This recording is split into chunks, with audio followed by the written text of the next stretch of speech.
Welcome everybody to Pro Mindset Podcast. This is your host, Craig Doman. Today we have a baller in the house. We have an entrepreneur, an author. We have a gentleman by the name of Nick Mornard. Nick, welcome to Pro Mindset today. Thank you so much, Craig, for having me. All right, boss. Why don't you share with everybody your elevator speech? Kind of share with them, you came from Europe, that type of thing. You played ball, and you end up with this book. So just don't go. I'm going to ask you lots of questions, but just kind of give us an overview. No, absolutely. So I moved to United States 11 years ago to Florida. That was my all-time dream. Piggyback a little bit in the past. When I was 9 years old is the first time that my parents, traveled to the United States with me. And since that day, I had literally an American flag everywhere in my bedroom, the kid dreaming about the American dreams. And at 11 years old, I had my first dream board. And on top of the dream board was, one day I will be an American. And everybody always laughed with me about this. And it happens after a lot of work, but I finally was able to get in. And yeah, so I'm sure you will ask a lot of questions about the journey, but basically what I want to convey is you will have a lot of challenges in your life to get where you were to where you want to be. And the book is all about my journey, about all the obstacles, all the challenges that I had during those 25 years and how to make sure to overcome those with the right mindset.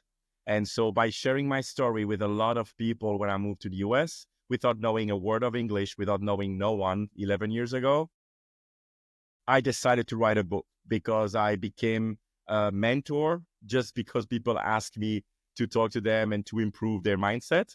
And so I decided, well, I can probably reach a larger amount of people by writing a book. And so after writing the book and publishing it October 1st, I was surprised to get to a bestseller in 2 weeks. And since then, it's a great ride. I was able to meet a lot of new people and impact more life, which is the ultimate goal. Absolutely. Okay, Nick, so what position do you play in hoops? Power forward. I was a small power forward. I'm 6'8". So I was never one of the tallest at my position, but I like contact. So that was my position. You were a bruiser. So how many years did you play professional basketball? Professionally, 4 years, from 16 years old to 20 years old. Then I got a career-ending injury. I was in the hospital for 6 months with a very bad back injury. But I tried to play ball after a year and a half, and I played another 9 years semi-pro. But I never was able to train every day after that injury that I had while playing basketball. So I needed to pivot with no degree, needed to pivot and start again. Okay, Nick, you said you had a dream board at 11. Mm-hmm. Who gave you the idea to do a dream board? Well, funny enough, it was one of my school teacher. My school teacher, I always was the kid with a lot of questions. I always want to know more. And one day my school teacher told me about having a dream board, putting on paper what you think, and the law of attraction pretty much. And I decided to ask my dad to buy me like a board. And I was writing down like different objectives that I had in life. And the first one was literally become an American U.S. citizen. Who was your idol in the U.S. that motivated you to want to become an American? Like, who did you look up to? Was it a basketball player? Was it a movie star? Was it a politician? Who was it? Yeah, so I'm from Belgium, as mentioned. And so the big star in Belgium was Jean-Claude Van Damme. And I know he's not all in there now with all the drugs issue that he's been through, but he was such a popular, LA superstar at the time with his movies. And I was listening to all his interview, understanding how he became popular in US. And this journey was pretty incredible to get from Brussels to LA and to become like a superstar at one point. And so that's the kind of parkour that I try to emulate. It didn't go that way, but that was the first one that really like opened my eyes about the American dream. But then, of course, watching basketball, of course, MJ, Michael Jordan, and more, like playing basketball at young age. I always said one day I will be there. I never reached the NBA level. So it doesn't mean that you fail by not achieving everything that's on your dream board. But if you don't have any goal, you will definitely never reach nothing. Amen to that. Okay, so let's dive into mindset. Mhm. What was your mindset when you're an athlete, and compare that to the mindset that you have today? Yeah, great question. So at 16 years old, being a professional in Europe, I was the youngest, of course, in the team. But at 17, I became a team captain. So I was literally like voted by teammates to become a team partner. I think the reason why is because I do believe that anything is possible. And even though we didn't have the best roster at 16 years old, I did believe that we could achieve greatness. We didn't win the championship that first year, but we had the lowest budget in the league at the time, and we finished fourth out of 14 teams. So the motivation and the never give up attitude, and even if we have a one or two bad games in a row, like continue to be positive, work hard at training in order to get back stronger on the game, and always trying to be better by believing in self, believe in the team spirit that we had. And I believe that it was my mindset at the time. So the motivation was there, but I didn't know what I didn't know at the time. So during the next 15 years, I learned about more practical things to do in order to elevate. So, but I always had that mindset of if I do something, I want to be great at it. Otherwise, I don't want to do it. So I didn't reach the highest level in basketball, but I did reach certain level. And yeah, so always trying to continue to improve it by listening to authors, by listening to books or reading books, whatever you prefer to do, and having a mentor. Mentor was key. At 20 years old, I had my first mentor, and that's where everything starts shifting for me. What's the number one thing, if you could only describe the most important thing that your mentor helped you with mentally, what was it? Be coachable. That was something that, because a lot of people think that they know a lot or they know everything, but if you're not able to take a step back and look at all the great things you achieve in life, but all the things that you missed along the way, and if you're not willing to learn of how to elevate again, then you will never improve. And the journey of improvement is forever. You never get where you want to be, but you get closer and closer to it. And that's really the message of my first mentor, like always be coachable and willing to learn to get better. What is the number one message you share with your mentees as a mentor? Well, pretty much the same thing. You will never find someone who will give you every tool to be successful. But by talking to multi people that are where you want to be, you will get something from everyone. And if you can adapt, take all those things that you receive from each person and make it your own, that's where you are able to reach the level you never thought possible. Person, so it's not about one person having everything. No, It's about a lot of people having one thing. exactly. And that's what I'm doing with I have a terminology saying the 1% push. And I believe that each person that are around you can give you that 1% push. So with multi people that can give you the message and give you the tool that are needed, you will be able to get closer and closer to the 100% needed. You shared that, I call it, we have an island we live on, and then we have Mm-hmm. a dream island, and that's where we want to go.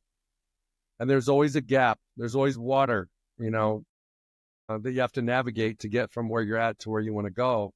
And you can take a boat, you can swim, you can build a bridge, you can get there a lot of different ways. But it's that concept that you're not where you want to be. And when you're not where you want to be, it motivates you to keep going because you're trying to get somewhere you're not at. So it's the journey versus the destination. Here's what I see happening with most people.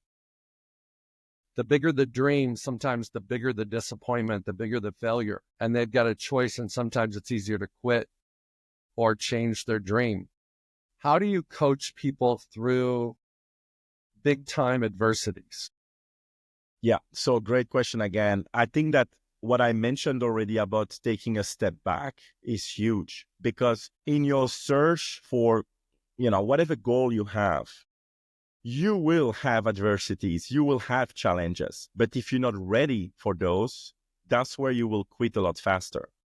So I prepare them for things that we don't know what, but something will happen.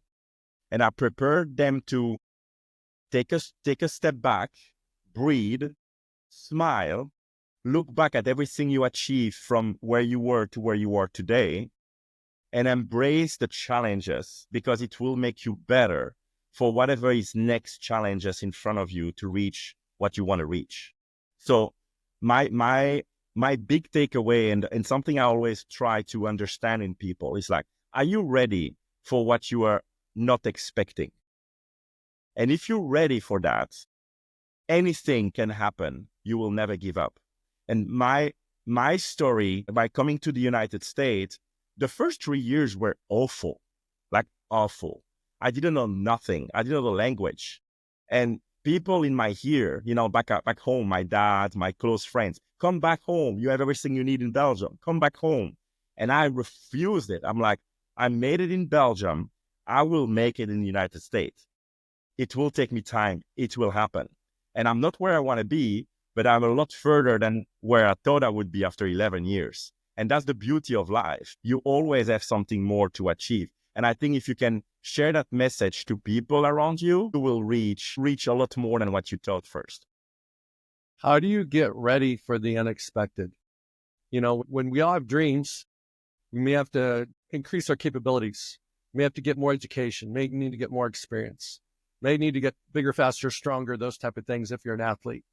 If you're a business person, you may need more capital, more people capital too, not just financial capital. But how do you get ready for the unknown? How do you prepare for that? Well, there are multi ways. I do believe in life you have a lot of different answers who are good. There's only one who resolve everything. For me, are the people that I partner with around the way. I do believe that you are the average of the 5 person that you spend the most time with. It's well known. But if you surround yourself with people that are better than you, are better skills, more skilled than you from what you want to achieve, I do believe that you will have the support needed, because alone you can achieve nothing. You will have the support needed when those things happen. If you surround yourself with people who have a negative attitude, a laziness around you, someone who is not where you want to be, if you are the smartest person in the room, you will probably not succeed. So I always suggest people talk to more people that have what you want to have and seek for informations. And so when you will reach those challenges, you will have those people who will help you navigate those challenges better, because they've been through those challenges themselves more than not. And so that's my way to work for myself, but also to teach my mentees to always surround yourself with those kind of people. Okay. Well, we're going to get into your mindset as your degree, your book in a minute. I've written a book called Pro Mindset, and it's really about performing your best in your biggest moments. And it has a 3-part framework. It's about who you are, how you do what you do, so that you can show up the way you want to show up and perform the way you want to perform. And it starts with identity. It's your story. It's who you are. And what I find in sports is that, in business too, you can't achieve what you're not capable of living in that space, meaning that you have to become it before you can do it. And in basketball, at 16, when you're among adults, you had to have a lot of maturity to step into that space. At 17, being the team captain, you had to have a little extra gear than some of these other guys did, especially mentally, or they wouldn't have nominated you captain. Pro teams don't pick the youngest guy to be the captain. It doesn't work that way. So you had something, and it was your identity. You may not have had the best jump shot. You may not have had the best moves. You may not have been the best defender. You may not have had the best handles. I could go on and on. But you had the mindset that some of these guys that were older perhaps didn't have.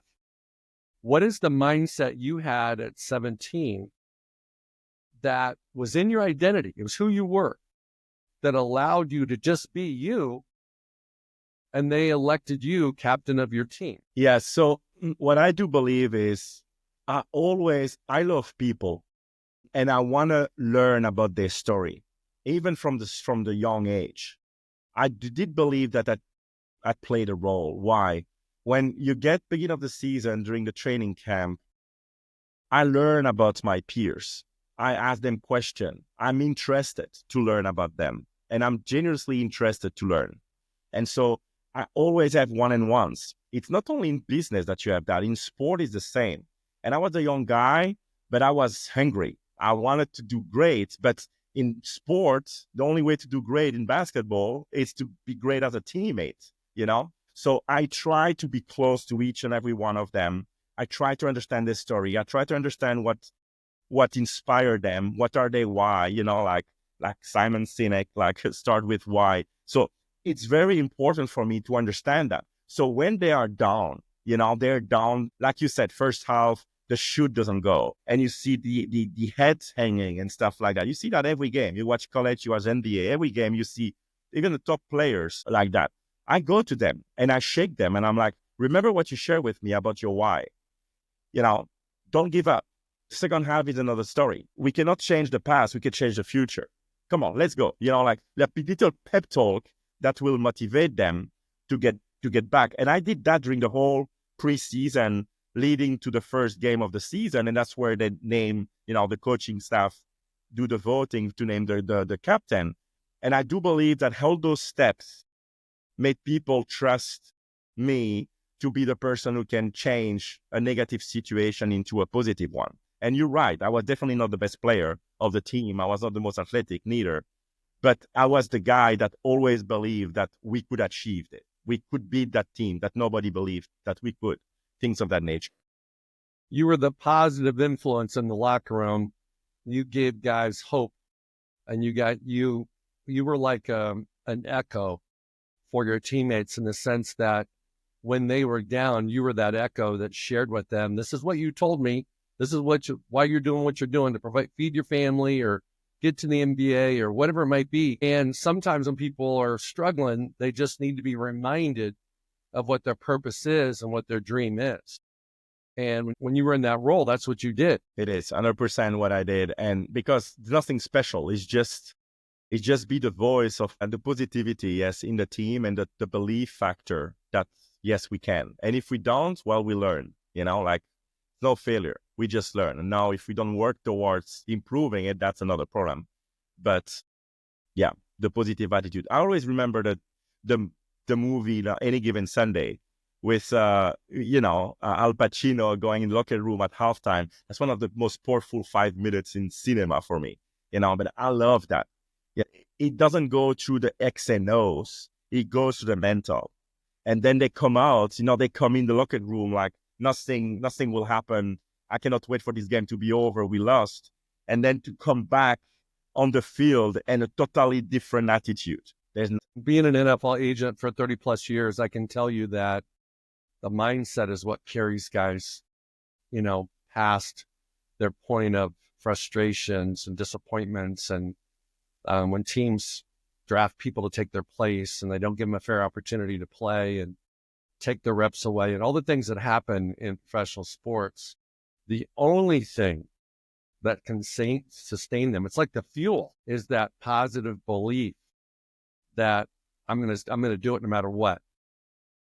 They almost don't believe their circumstances. Too many people look at their circumstances and they're broke, they're unhealthy, they've got fractured relationships, they're in a tough spot, and they just look at the tough spot. Where the people that have the best mindset, they look at that dream island, regardless of what spot they're in. Agree, disagree? Your perspective. Couldn't agree more. For me, yes, you need to have the skills. Definitely, we're talking NFL in this case and sport in general, but you can do everything right on the training. But if you don't train your mind, you will probably not achieve what you could achieve. I'm more into basketball. I love football, but so many players coming on a draft and they are overly talented. There's just one thing that's the problem is what's in their mind. And the opposite as well. Some players comes with, like, talking about basketball, Tom Brady was not one of the best players coming out of college with Michigan, but he had that mindset that I'm gonna make that team and I'm gonna stay. I will get a chance, and when I get a chance, I will never leave it. Then he got the Drew Bledsoe happen, and then he comes and he never left. It's strong, Purdy right now. I mean, all those stories, they're not the best, but they have an impeccable mindset that nothing and no one can change. And that's the power that it's within you. And only you can get that out with help from mentors, from what who you surrounded with and things of that nature. That helps. So yes, I totally agree with you. Well, I think when you talk about power, you get power from your abilities and from your talent, but you get unlimited, and it's limited. You can only vertical jump, let's say 44 inches. I don't know what the world record is, maybe 50 by somebody that doesn't play basketball. But for basketball guys, it's low 40s. And that's ridiculous. Okay. Some guys are in the 20s, but you can only go so high. But in your mindset, there's unlimited potential to overcome adversity, to find a path to victory, to find a way to develop a relationship with a teammate or coach that maybe doesn't want to have a relationship with you, to earn the trust of your teammates and your coaches so that you get more PT. That's unlimited. Power of your mind is unlimited. The power of your body is limited. You said it perfectly. Okay, so you have a Texas helmet behind you, if I can see that correctly. What's up with that? Yeah. You're you're from Belgium, you're living in Florida, and now you think you're a Longhorn fan? What's the deal? No, it's not now. I was 18 years old. So at 16 years old, I got invited to a summer league camp in Wake Forest University. It was Coach Dave Hodham, basketball coach at the time over there during Tim Duncan final year. And I did 2 summer league back-to-back there during the interseason because I was playing professionally at the time in Europe. So the rules at the time were different. Now if you make money in Europe, you cannot get a scholarship in college. But at the time, back in 96, 97, it was different. So anyway, after those 2 years, I got a full scholarship from Wake Forest, but I'm an only child. My mom didn't really want me to move to the United States, and I was making money, and I never saw a college game in my lifetime that was not on TV in Europe at the time. And then so I declined the offer to get this full scholarship. And then I'm home, and the next year is the first year that college basketball was live on TV in Belgium. And the first game of the season they showed was Wake Forest University against Duke. I literally cried.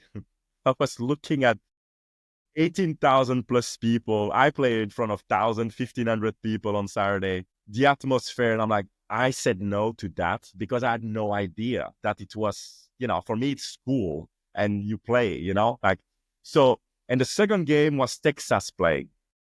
And I deeply fell in love with the, burn orange, the style of play that they had. And it never left me. I remember it was my birthday a month or two later, and I kept telling my dad about Texas Longhorns, and he bought me like a Texas Longhorn jersey and stuff. And it stuck with me. I was a Longhorns fan since Longhorns. Well, I'm sorry to hear about that, Nick. Sorry to hear about that. You can get therapy for that, My God, are you a OU fan or? No. I'm a Jayhawk fan. I'm a Jayhawk. Jayhawk, okay. Well, I like them. I have nothing against Jayhawk. I like them in basketball. Yeah. Yeah, no, they're good. That's where I went, and Allen Fieldhouse is one of the coolest places to go watch. I still want to go watch a game with Big Bill Self. Well, it's amazing. It's like better than any concert you could ever go to. It is It's crazy. It's like a drug for people. They could have snow and sleet and bad weather, and they still show up and sell out every single game because it's like a drug. It's crazy. Awesome. Okay, so let's jump to your book. Okay. Mindset is My Degree is your title. Why is that your title? And what does that mean? Well, as mentioned, I don't have a college degree, anything like that. I have barely an high school degree. And I think that it was it was the best title like I could find, because not having a degree doesn't define you unless you want to be a doctor, I guess, or something like that. But having the mindset can get you anywhere. And I'm the perfect example from that. Like I said, moving to a country, not knowing no one, not the language, and restart everything from zero, being completely broke after 9 months because I didn't know about something called credit history. And I arrive in US and I hear about that credit history thing. And that was challenging. You cannot get nothing without having a credit history. And in Europe, we don't have that. So I came, I said, okay, I have like a little amount of money. I will be fine. And no, I need to pay cash for everything. Even my renting an apartment, I need to give 6 months, the 6 months rent in one time. I needed to go to 23 different dealerships in order to get a leased car to build my credit because I get declined everywhere. And the car was a garbage Ford car, and it cost me $7,000 for down payment for 2 years and $750 a month. And the insurance, since I'm a new driver, since they don't take into consideration the driving history in Europe, I'm a new driver. So my insurance was $800 a month. So for this car, the amount of money I spent was insane, but I need to do it in order to build any kind of credit history. So yeah, it was very, very challenging. So the mindset needed to be there. Otherwise I would have said like, hey, I'm done here. I'm going back to Europe, you know? But I'm like, I remember telling my dad, even if I have to sleep under the bridge, I will do that and I will make it, but I'm not coming back to Belgium. I will come back to Belgium when I have something established here. And that's literally what happened. Like the book explained that. The first part of the book is all about how did I move from Belgium to the US? What steps did I made in order to be able to do that? Then the luck of the draw, because you need to be lucky, but you need to force the luck. And then the second part of the book is all about the leadership aspect of my journey and the mentorship program and all of it. What was credit history the most challenging thing about moving here? Or was there something else? Because that sounds pretty crazy. Was the credit history your most? Yeah, I mean, credit history is what's in my mind. It's really that. Yeah, you can't grow, you can't live, you can't drive. I mean, it affects everything. You can't buy, you can't, Yeah. everything is your credit history. And the crazy thing now is that if you get out of college and you have no credit cards, you have no credit history, they make you spend money as a deposit and then give you that back as a credit limit until you do that for 6 months before they even establish any credit for you. It's nuts. Yeah. Okay. I'm sorry there. Here's what I want to do. I want you to pretend like I don't know anything about mindset. And I tell you I have a dream. Kind of walk me through your steps of how to help me understand how to get to my dream. I don't have it written down. I just, it's something I've been thinking about for, let's say I'm in my 20s. I was thinking about it since I was 7. This is my dream. Can you build me a business plan for how to get to that dream? I can ask you a lot of questions to get the answers. Do it. Yeah. So Greg, you have a dream. What is your dream? Like every young boy in the United States, I want to play professional sports. That's fantastic. That's great. And what is your current level on that sport? Okay, so let's say it's football. Right now, Okay. I'm not very good. I'm kind of chubby. I'm working on it. But yeah, I'm not very good. I'm not even starting in high school, and I'm thinking I'm going to play in the NFL. Good. So you have a dream. So that's your dream, right? How bad do you want that to happen? Very bad. Very bad. And you said that you're working on it currently. Can you give me the steps of what are you currently working on? Well, I've been, traditional things like lifting weights. I cut out drinking soda. I am getting more sleep. My dad hired me a personal trainer, so I am learning to get faster. Okay.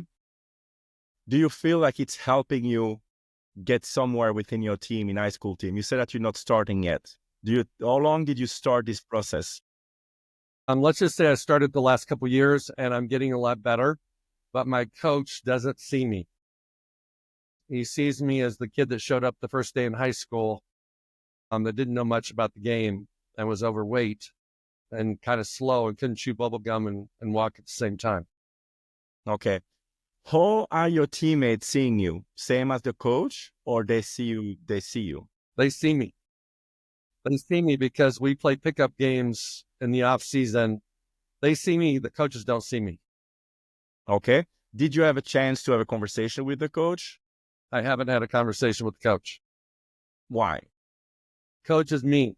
Coach is a authoritative kind of coach, a dictator type of coach.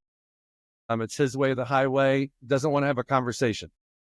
All right. Do you think that that coach will be at the top when you reach your dreams or not? Meaning, Do you think that he will still be responsible for your success or failure when you reach your goal to be an NFL player? I can't let him be an obstacle to my dream. Okay. You said that your teammates see you and value you. Can you tell me more about how are they helping you in your process to get better? They work out with me. They invite me to sessions outside the team. Okay. You know, it's kind of like, when you play pickup ball at the gym, if you're the worst player, you're the last guy picked. I'm not the last guy picked. They see my value, but my coach at the moment doesn't see my value. Okay. I want you to stop thinking about the coach, because what I see here is that you have an obstacle. The challenge is the coach. And every answer you gave me so far, it include your coach. So I will give you like a little story. If you're driving and you have an accident happening on the left, if you look constantly on what's happening at the accident, the chance for you to hit it is a lot higher than if you look at the road who is totally clear on the right side. So I would advise you to stop thinking and looking at what is the challenge today and look more at what is the end goal. I know in your mind, if the coach doesn't see you and doesn't make you play, you will not be able to reach that goal. But you have other ways to improve and to make a name for yourself. The next question is, how is your attitude during trainings? There is a training session. How is your attitude? Are you down because of the coach, or are you positive because of the love of the game and the love from your teammates? I'm very positive. You're very positive. So when the coach, do you have any playing time? Not much. Let me jump in here real quick, Nick. Your suggestion to not focus on the problem and to focus on the dream is the answer. I met with a young man last week who has an issue with a coach. He's in college football. He's a 4-star. He should be playing. He's not seen by his coach. He's not liked by his coach because his coach is not the one that recruited him. And I mentored him, and I told him to focus on him, not his coach. You said it better than I did, which is focus on your dream more than the coach. So that is the way.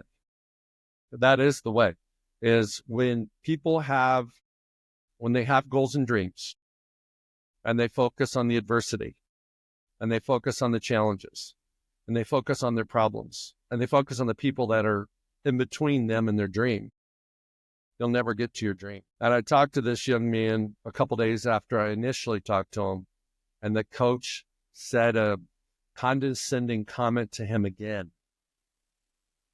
And I said, what'd he say? And he said, I can't remember. I said, what do you mean you can't remember? He says, I didn't let it bother me, right? He's on his way. Yeah. And then I coached in high school football for a handful of years, and our team was very successful, and my boys played. And I remember the head coach at one time asking me, is there anybody that played 7-on-7 in the off season that's going to surprise? And I told him this young man's name. He's, oh, never played for me. I said, why not? Oh, he didn't play as a freshman, didn't play. He's never played. I said, all I know is he's one of our best players. He will play.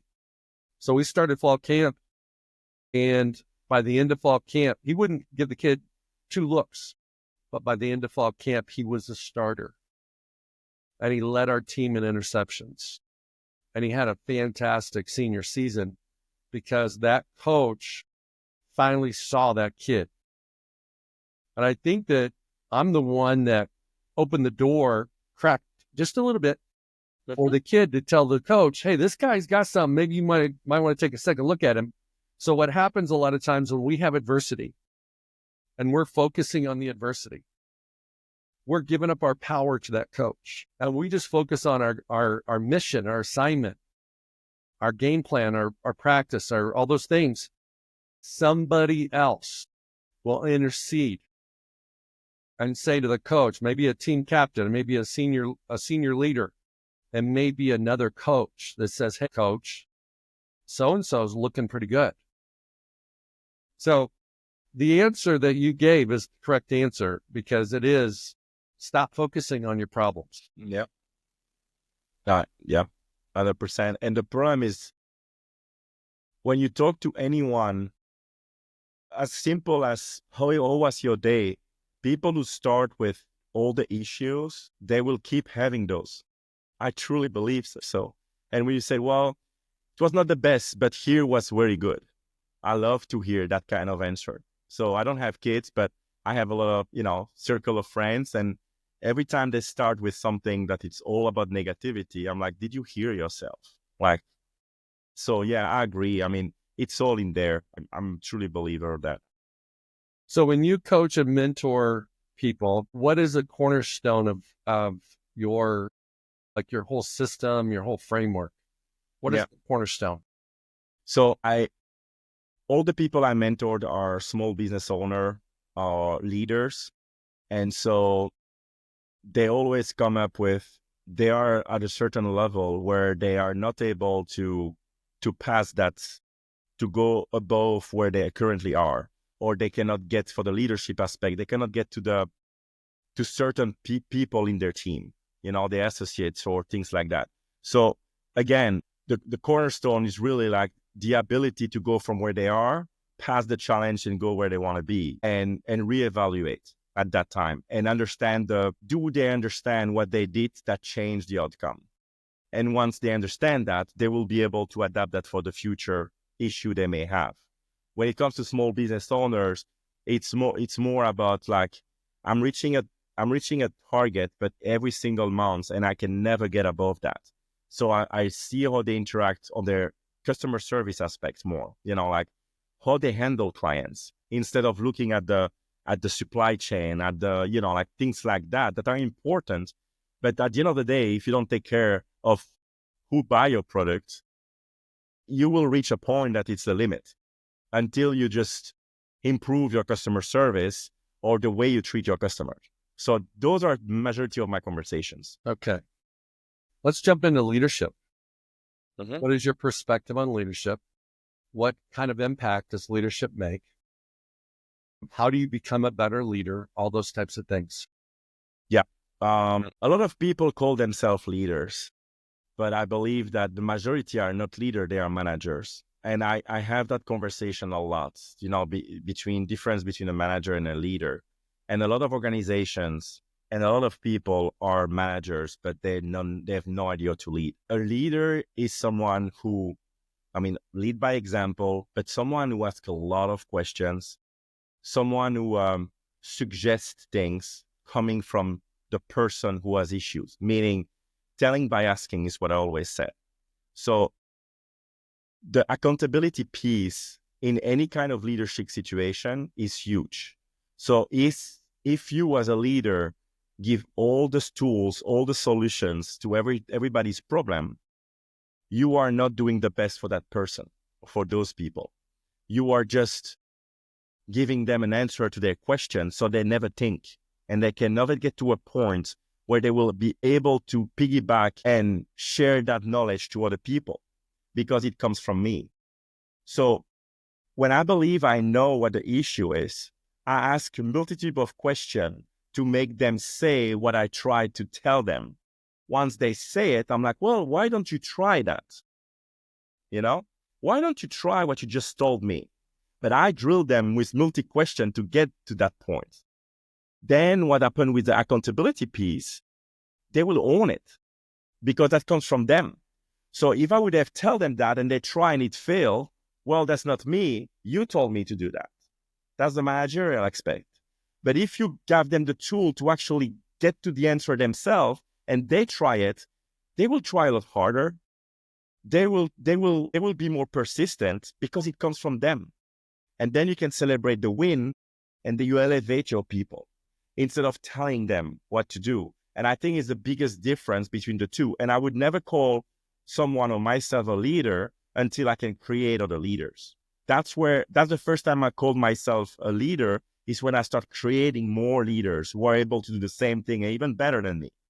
And that's the power of leadership for me. Let me regurgitate that back. When you're a leader, you help people find their own solutions. It's an inside out game, meaning you're not telling them from the outside in. It comes from within them. So it's an inside out game where you help, it's basically you walk them through a solution finding process. They need to find the solution themselves. And you may already know the answer, but you're going to ask them questions so that they can discover the answer. Yeah, 100%. So you said you don't have kids, but as a parent, that's one of the secrets to success as a parent. It's not tell your kids what to do. It's to help them figure it out themselves. And sometimes it hurts, but yeah. And as a coach, it's the same way. You just scream at a player that, hey, you dummy, you should have did X. They just kind of block it. They don't receive it, and they don't like you, and they don't change. Where if you put your arm around the kid and say, hey, how'd that work for you? That didn't work very well. What do you think it could have did differently? Maybe this. Anything else? And when they say whatever the answer is, you go, what kind of impact could that have made? And now it's going to stick because they figured it out.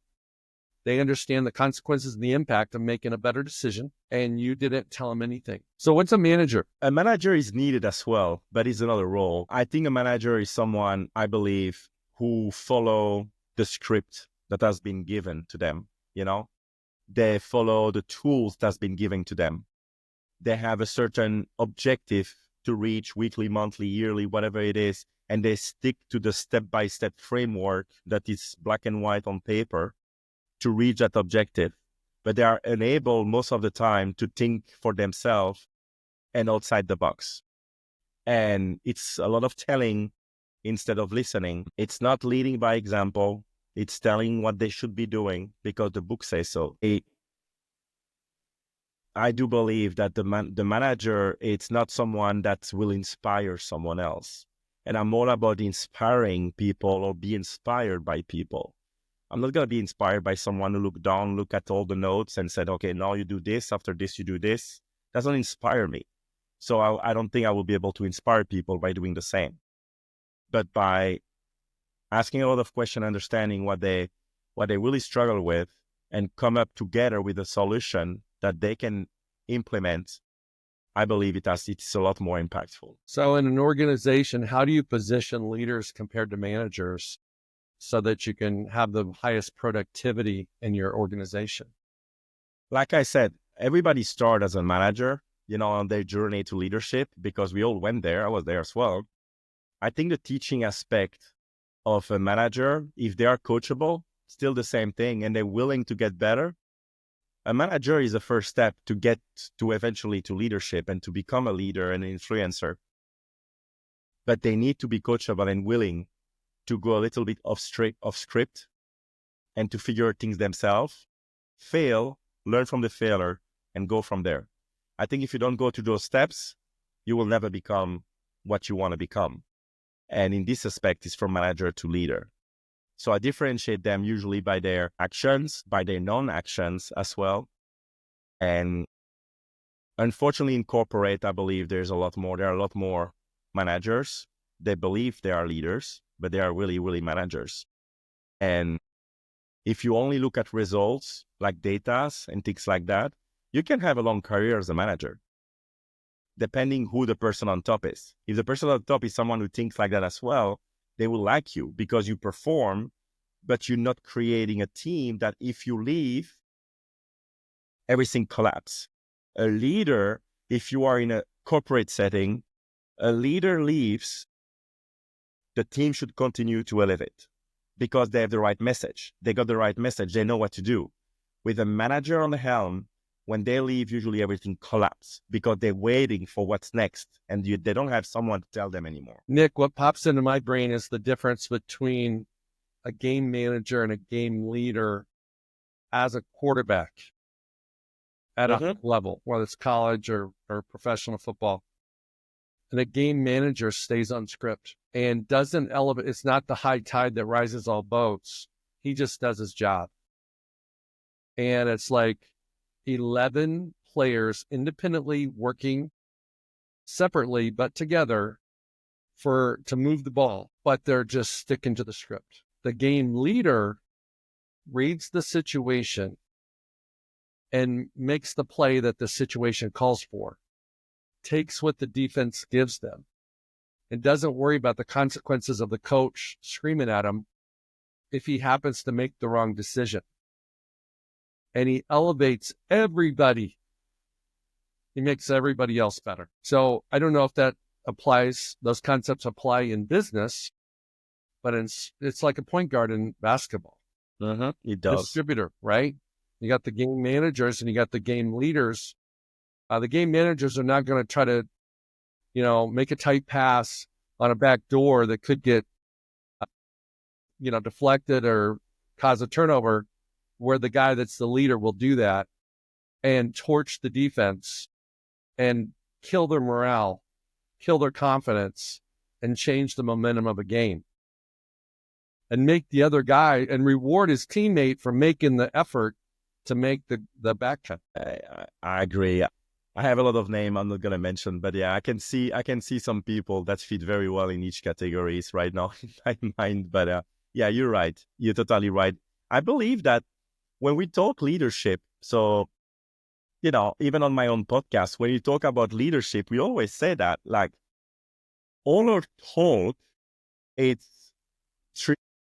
made for business usually, because that's what we talk about. But it can be applied to your personal life easily, like your partners, your relationships, your friends, it can be applied everywhere. So it's not like a talk about business only. And it's the same for sports. Whatever you learn in business easily can be applied in sport and vice versa.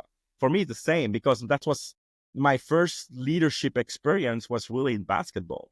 Like the ability to see how you can influence people just by the way you look at them, the way you talk to them, the way you motivate them. And so, yeah, so I love what you said, because it's so relatable on every aspect. Where's the place in your own business career where you stepped out of being a manager and transformed into being a leader?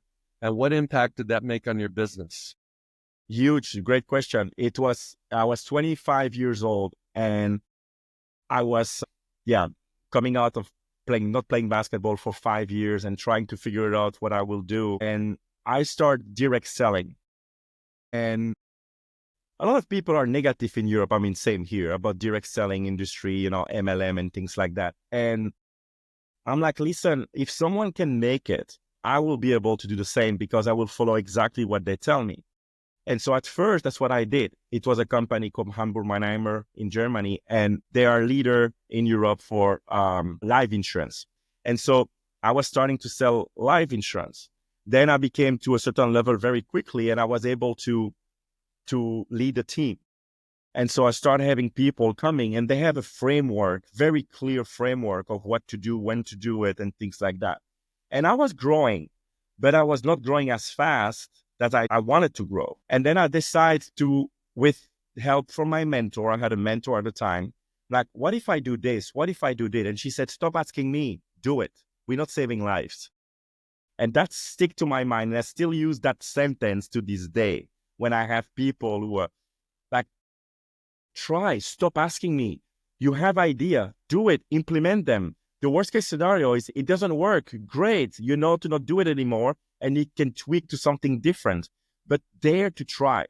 And she gave me the tool to be able to do that. And I start changing the way to lead and the way to coach. Instead of focusing on the theory, I was focusing on the people. And when I start doing that, I start seeing the team start elevating, still start believing it. More people coming on those meetings. And then everything changed. I went from having a team in the beginning, after 6 months, I had a team of like 8 people, to a team to 300 people at the end of year 1, to a team of 1,000 people year 2, and eventually 3,200 people in 7 different countries by just changing their approach. Were successful, but very slow, to focus on the people instead of the product. And then everything started going up. And so that's at the time I just realized I was a manager all that time, following what we're supposed to follow, but I was not thinking. And I was not, bringing my own personality into the aspect of things, So that's the time at 25, 26 years old when I really realized the power of the people versus the product. That's super dope. Super dope. Here's what I think happens. It happens in religion, it happens in sports, it happens in business, it happens in politics. People make a dummy script that will create average results. But if you really want to be great, you have to go off script. You have to follow your heart. You have to follow your intuition. You have to take risk, and you have to be okay with failing, because not everything's going to work. And I think a lot of people just want to go, they don't want to be average. They want to be great, but they've got an average game plan. And it's hard to be great when you're utilizing an average game plan. And if you want to be great, you got to modify the game plan so that it takes in your personality, your goals, takes into consideration the customer's needs, not what some corporate person said it should be. What is it? Ask your clients, ask your customers. They'll tell you. And really reinvent your script. So it's a script for greatness in your performance and production rather than just average. Yeah. Beautifully said. Okay. So you have a podcast, you have a book, you do coaching, you do mentoring, you help small businesses. For people that want to check you out, want to find you, would you mind sharing how they can check you out and locate you on the World Wide Web? Yeah, sure. So you can find me on every single social media platform with my name. So Nick Mornard. I'm everywhere, LinkedIn, of course, and all the other platforms you can think of. My website for the travel agency, but it's a lot of people contact me from there, and then we talk about other things as well. But it's jetsettinglifestyle.com. So that's a possibility. And then I have my own website, who is under construction right now, but it will be live in hopefully by the end of the year. Will be nickmornard.com, where I will be advertising, of course, the book, the mentorship program, and also the public speaking aspect. So more to come there, but it should be ready by the end of the year. It's on construction right now. I'm sure we'll be put in description as well, my information. Yeah, we'll put it in the show notes. Nick, thank you so much for being on Pro Mindset. Thank you for sharing your story and putting up with me today. No, thank you, Greg, for having me. It was really a great time, and very glad to know you and know your listeners as well. Thank you very much. Hang tight. Bye. Hey, it's Craig Doman, the host of Pro Mindset Podcast. I want to thank you for listening or watching today's show. And you can catch us every week on the normal social media platforms like YouTube, Facebook, Instagram, and all the listening podcast platforms. I hope you enjoyed today's show. And more importantly, I hope you gained a pro mindset insight.